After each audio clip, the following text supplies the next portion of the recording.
फक्त एक मत. फक्त एका मतानं नगर परिषदेत या लोकांनी गुलाल उधळलाय. तर एका मतानं काही उमेदवारांना गुलालानं हुलकावणी दिले. राज्यभरातल्या नगर परिषद आणि नगर पंचायतीचे निकाल जाहीर झाले. यात काही लढती क्रिकेटच्या सुपर ओव्हरलाही लाजवतील इतक्या अटीतटीच्या झाल्यात. त्यात लढतीत फक्त एका मतानं जिंकलेल्या उमेदवारांबद्दल आपण या व्हिडिओतून जाणून घेणार आहोत.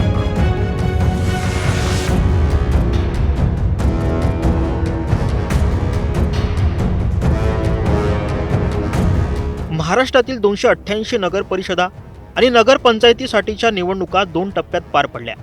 पहिल्या टप्प्यात 263 नगरपालिकांसाठी 2 डिसेंबरला मतदान झालं, तर उर्वरित 23 नगर परिषदा आणि काही रिक्त पदांसाठी 20 डिसेंबर रोजी मतदान झालं. या सगळ्या नगर परिषदा आणि नगर पंचायतीचा निकाल 21 डिसेंबरला जाहीर झाला. यात काही इंटरेस्टिंग निकाल समोर आले. त्यातला पहिला निकाल गडचिरोलीचा आहे. गडचिरोलीमध्ये भाजपचे उमेदवार संजय मांडवगडे यांचा प्रभाग क्रमांक 4 मध्ये फक्त एका मतानं पराभव झाला.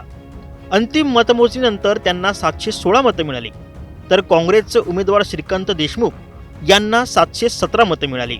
म्हणजे एका मतानं काँग्रेसच्या श्रीकांत देशमुखांनी गुलाल उधळला. दुसरी अशीच एक लढत पालघर जिल्ह्यातील वाडा नगर पंचायतीत पाहायला मिळाली. या नगर पंचायतीत प्रभाग क्रमांक 6 मधून भाजपच्या सिद्धी भोपतराव या एका मतानं विजयी झाल्या. त्यांनी शिवसेना उद्धव बाळासाहेब ठाकरे पक्षाचा उमेदवार प्रिया गंधे यांचा अवघ्या एका मतानं पराभव केलाय. तिसरी लढत पुण्यातील वडगाव नगर पंचायतीत पाहायला मिळाली. वडगाव नगर पंचायतीच्या अटीतटीच्या निवडणुकीत राष्ट्रवादी काँग्रेसच्या सुनीता राहुल ढोरे या अवघ्या एका मतानं विजयी झाल्या. या विजयामुळे आमदार सुनील शेळके यांनी सुनीता ढोरे यांचे विशेष कौतुकही केले. काठावर पास झालेल्या या लढतींनी अख्ख्या महाराष्ट्राचं लक्ष वेधलं.